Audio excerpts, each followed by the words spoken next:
வெஹிக்கிளுக்கு அண்டரில் ஏதாவது இருக்கா அல்லது பூனையோ சின்ன உயிர் நாய்க்குட்டி அந்த மாதிரி ஏதாவது அடியில் நமக்கு தெரியாமல் கூட போயிருக்கலாம். ஒரு தடவை பார்த்துக்கணும். கிளச்சை பொறுத்தளவுக்கு ரொம்ப ஹார்டாக இருக்கான்னு பாருங்கள். ரொம்ப ஹார்டாக இருந்ததுன்னு சொன்னால் அதுவும் நீங்கள் வந்து கிளச்சோட வியர் அண்ட் டயர் வந்து அதிகமாக இருக்குது. கிளச்சோட வியர் அண்ட் டயர் அதிகமாக இருந்ததுன்னு சொன்னால் உங்களுக்கு ஃபியூல் கன்சம்ஷனும் அதிகமாகும். குடிபோதையில் இருக்கீங்கன்னு சொன்னால் தயவு செஞ்சு வாகனங்களை ஓட்டாதீங்க. அது உங்களுக்கு மட்டும் இல்லாமல் ஆப்போசிட்டில் வரக்கூடிய வாகன ஓட்டிகளுக்கும் அது ஒரு பெரிய பிரச்சனையாக முடியும். டைம்ஸ் ஆஃப் இந்தியா சமயம் தமிழ் நேயர்களுக்கு வணக்கம். நான் பாரதி சங்கர், ஸ்ரீ சாரதாம்பாள் ஆட்டோமொபைல்ஸ் பிரைவேட் லிமிட்டடில் ட்ரைனிங் மேனேஜராக ஒர்க் பண்ணிக்கிட்டு இருக்கேன். நம்ம இன்றைக்கி ஒரு வெஹிக்கிளை ஸ்டார்ட் பண்ணுறதுக்கு முன்னாடி என்னென்னலாம் பார்க்கணும் அப்படிங்கக்கூடிய செக் பண்ணணும் அப்படிங்கிற விஷயத்தை பற்றி நான் உங்களுக்கு சொல்ல போகிறேன்.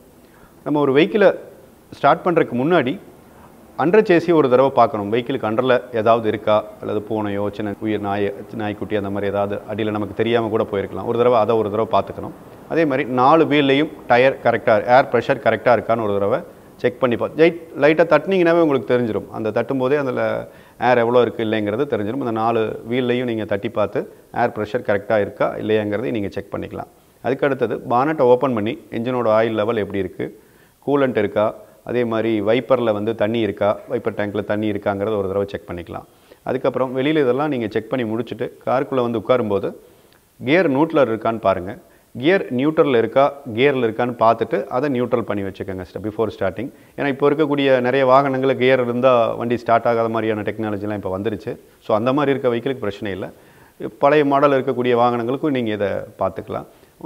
சீட்டில் உட்கார்ந்த உடனே 3 மிரரும், அதாவது லெஃப்ட் ரைட்டு சென்டர் மிரர், இந்த 3 மிரரும் நீங்கள் உட்கார்ந்துருக்கக்கூடிய இடத்துலேருந்து நீங்கள் சீட்டெல்லாம் அட்ஜஸ்ட் பண்ணணும். உங்களுக்கு கம்ஃபர்டபுளாக வந்து உட்காரணும். அந்த உட்கார்ந்ததுக்கப்புறம் உங்களுடைய அந்த 3 மிரரும் உங்களுக்கு வியூ ஆகுதா, கரெக்டாக இருக்கா, எல்லா வியூவும் உங்களுக்கு கரெக்டாக கிடைக்குதாங்கிறத ஒரு தடவை செக் பண்ணிக்கோங்க. ஏன் இதை சொல்கிறேன்னா, நீங்கள் வாகனத்தை ஓட்டும்போது லெஃப்ட்டில் ஒருத்தர் வரலாம், ரைட்டில் ஒருத்தர் வரலாம், திடீர்னு ஸ்ட்ரைட்டாக பேக்கில் ஒருத்தர் வந்து நம்ம கிட்ட வர்ற மாதிரி இருக்கும். ஸோ இந்த 3 மிரரையும் நீங்கள் பார்த்துட்டு வண்டி ஓட்டும்போது டிராஃபிக்கில் உங்களுக்கு ரொம்ப ஹெல்ப்ஃபுல்லாக இருக்கும். இப்போ நீங்கள் லாங் போகும்போது சென்டர் மிரரை மட்டும் பார்த்துட்டு வண்டி ஓட்டுற மாதிரி இருக்கும். இல்லை நீங்கள் லெஃப்ட் போகிறீங்க, லேண்ட் கிராசிங்னா லெஃப்ட் மிரர் பார்ப்பீங்க, ரைட்டு கிராஸ் பண்ணுறீங்கன்னா ரைட்டு மிரரை பார்ப்பீங்க. ஆனால் சிட்டிக்குள்ளே வண்டி ஓட்டும்போது இந்த 3 மிரரையும் நீங்கள் பார்த்துட்டே ஓட்டுற மாதிரி இருக்கும். ஏன்னா நம்மளை சுற்றியும் வாகனங்கள் வந்துக்கிட்டே இருக்கும். ஒரு சிக்னல் வந்து நீங்கள் வண்டி எடுக்கும்போது லெஃப்ட்டில் ஒருத்தர் நம்ம கிட்ட ஒட்டி நிற்கிற மாதிரி இருப்பார். அதே மாதிரி ஒரு சிக்னல் நின்றுருக்கோம்னா அவர் காலை கீழே இறக்கி வச்சு நின்றுப்பார். கரெக்டாக நம்ம வீல் போகிற மாதிரி இடத்துல இருக்கும். ஸோ இப்போ மிரரில் நம்ம ஒரு தடவை லெஃப்ட் ரைட்டு மிரரை சிக்னலில் நிற்கும் போதும் ஒரு க்ரௌடான ஏரியாவில் நம்ம வாகனத்தை ஓட்டும் போதும் அந்த மிரர் பார்க்கணும். ஸோ அப்போது அந்த மிரரோட வியூவிங் வந்து உங்களுக்கு கரெக்டாக இருக்கான்னு ஒரு தடவை செக் பண்ணிக்கோங்க. இதை பார்த்ததுக்கப்புறம் பிரேக்லையும் கிளச்சிலையும் ஒரு தடவை கால் ப்ரெஸ் பண்ணி பார்க்கணும். பிரேக்கை நீங்கள் ப்ரெஸ் பண்ணும்போது ஒரு நார்மலாக ரெகுலராக இருக்கிற மாதிரி உங்களுக்கு அந்த ஒரு ஹார்ட்னஸ் தெரியும். ஒரு டச் இருக்கும். நீங்கள் ரெகுலராக பிரேக் ஓட்டும்போது அந்த ஃபீலிங் இருக்கான்னு ஒரு தடவை செக் பண்ணுங்கள். இல்லை கம்ப்ளீட்டாக பிரேக் உள்ளே போயிட்டு வெளியே வருதான்னு பார்த்துக்குங்க. ஏன்னா கம்ப்ளீட்டாக ஃப்ரீயாக போயிட்டு வர மாதிரி இருந்தால் இமீடியட்டாக நீங்கள் அந்த கார் எடுக்காமல் சர்வீஸ் சென்டருக்கு கால் பண்ணி அந்த பிரேக்கை சரி பண்ணதுக்கப்புறம் தான் நீங்கள் அந்த வண்டியை எடுக்கணும். அதே மாதிரி கிளச்சும் அதே மாதிரி நீங்கள் ப்ரெஸ் பண்ணும்போது அந்த ஒரு கிளச்சில் வந்து ஒரு பிடிப்பு இருக்கும் உங்கள் காலுக்கும். ரெகுலராக நீங்கள் வண்டி ஓட்டுறதுனால உங்களுக்கு தெரியும் ரொம்ப ஃப்ரீயாக போகுதா, இல்லை வந்து உங்களுக்கு எனக்கு கிளச்சு ரொம்ப வேர் அண்ட் டயர் ஆயிருந்ததுன்னா ரொம்ப ஸ்மூத்னஸ் வந்து கொஞ்சம் உங்களுக்கு ஹார்ட் ஆயிரும். உங்களுக்கு வண்டி ஓட்டுறதுலேயும் வந்து உங்களுக்கு ரொம்ப சிரமமாக இருக்கும். அடுத்தது ஆக்சலரேட்டர், பிரேக்கு, கிளச், இந்த 3ஐயும், இந்த ஏபிசிங்கிற இந்த 3ஐயும் ஒரு தடவை ப்ரெஸ் பண்ணி பார்த்துக்குங்க. ஜஸ்ட் ஒரு ஃப்ராக்ஷன் ஆஃப் செகண்டில் பார்க்குறது தான். ஆக்சலேட்டர் ப்ரெஸ் பண்ணி பார்க்குறீங்க. ஆக்சலேட்டர் ப்ரெஸ் பண்ணும்போது உங்களுக்கு அந்த ஒரு ஃபீலிங் இருக்கும். ஓகே, இது கரெக்டாக இருக்குது. ரெகுலராக நீங்கள் வண்டி ஓட்டும்போது உங்களுக்கு அந்த ஃபீல் தெரியும். அதே மாதிரி பிரேக்கை ப்ரெஸ் பண்ணும்போது கவனிக்க வேண்டியது ரொம்ப ஃப்ரீயாக போகுதா, இல்லை நார்மலாக ஒரு பிடிச்ச மாதிரி ஒரு டைட்னஸ் கொடுக்குதா அப்படிங்கிறத ஒரு தடவை நீங்கள் செக் பண்ணி பார்த்துக்கலாம். ரொம்ப ஃப்ரீயாக போகிற மாதிரி இருந்துன்னு சொன்னால் பிரேக் எஃபிஷியன்சி உங்களுக்கு கம்மியாக இருக்கும். எந்த நேரத்தில் வேணாலும் அந்த பிரேக் வந்து ஃபெயிலியர் ஆகிறதுக்கு வாய்ப்பு இருக்குது. ஸோ இமீடியட்டாக அதை சர்வீஸ் சென்டருக்கு கால் பண்ணி அதை ஒரு ஒப்பீனியன் வாங்காமல் அவங்ககிட்ட சர்வீஸ் கன்சல்ட் பண்ணாமல் நீங்கள் அந்த வண்டியை எடுக்க வேண்டாம். கிளச்சை பொறுத்தளவுக்கு ரொம்ப ஹார்டாக இருக்கான்னு பாருங்கள். ரொம்ப ஹார்டாக இருந்ததுன்னு சொன்னால் அதுவும் நீங்கள் வந்து கிளச்சோட வியர் அண்ட் டயர் வந்து அதிகமாக இருக்குது. கிளச்சோட வியர் அண்ட் டயர் அதிகமாக இருந்ததுன்னு சொன்னால் உங்களுக்கு ஃபியூல் கன்சம்ஷனும் அதிகமாகும். உங்களுக்கு கியர் பாக்ஸும் வந்து உங்களுக்கு நாய்ஸ் வந்து உங்களுக்கு அதிகமாக வர ஆரம்பிச்சிடும். உங்களுக்கு ஸ்மெல்லு வர்றது தெரிய ஆரம்பிச்சிடும். ஸோ கியர் மாற்றும் போது உங்களுக்கு ரொம்ப ஹார்டாக இருக்கும். அதனால் நீங்கள் வந்து கிளச்சும் ரொம்ப ஹார்டாக இருந்தாலும் அதை சர்வீஸ் சென்டருக்கு கொண்டு போய் மாற்றிக்கிறது ரொம்ப நல்லது. கியர் சேஞ்சிங்கில் உங்களுக்கு நிறைய ப்ராப்ளம் வரும். கரெக்டாக ப்ராப்பராக கியர் விழுகாது, ரொம்ப ஹார்டாக இருக்கும். ஸோ இந்த மாதிரி விஷயங்களையும் நம்ம கவனிச்சுக்கணும். நீங்கள் வண்டியில் ஏறி உட்கார்ந்த உடனே 4 எல்லாமே செக் பண்ணதுக்கப்புறம் 4 டோரும் லாக் பண்ணுறீங்க. 4 டோரும் லாக் பண்ணதுக்கப்புறம் அது கம்ப்ளீட்டாக லாக் ஆகிருக்கா. ஏன்னா ஃபேமிலி மெம்பர்ஸ் எல்லோரும் ஏறி இருப்பாங்க.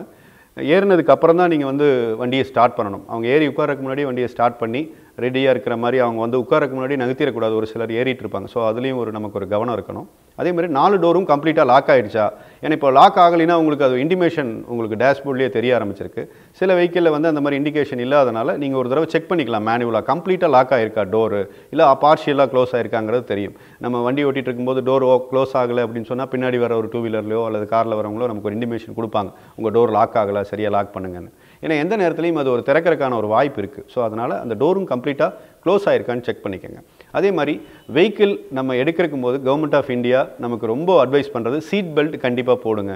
ஸோ எல்லா இடத்துலையும் ஆர்டிஓவும் சரி, செக்கிங் இன்ஸ்பெக்டரும் சரி, நம்ம சீட் பெல்ட் போடாட்டி ஃபைனை வந்து மேண்டேட்ரி பண்ணியிருக்காங்க. ஸோ அந்த சீட் பெல்ட் போட்டுக்கிறது வந்து நம்மளோட உயிரை நீங்கள் ஒரு 10 ரோல் அந்த கார் உருண்டாலும் உங்களுக்கு ஒரு துளி காயம் கூட வராமல் அந்த சீட் பெல்ட் வந்து உங்களை பாதுகாக்குது. ஏன்னா உங்களுக்கு அந்த சீட் பெல்ட் வந்து முன்னாடியும் போக விடாமல் பின்னாடி சைட்லேயும் போக விடாமல் உங்களை அது வந்து பாதுகாப்பாக பிடிச்சிருக்குது. ஸோ அந்த சீட் பெல்ட்னால உயிர் தப்பிச்சவங்ககிட்ட கேட்டால் தான் தெரியும் அதோட அருமை. ஸோ எப்போவுமே நீங்கள் அந்த சீட் பெல்ட்டை போட்டுட்டு அதுக்கப்புறம் வண்டியை ஸ்டார்ட் பண்ணுங்கள். அதுக்கு அடுத்தது 18 வயசு லைசன்ஸ் இல்லாதவங்க வாகனத்தை ஓட்டக்கூடாது.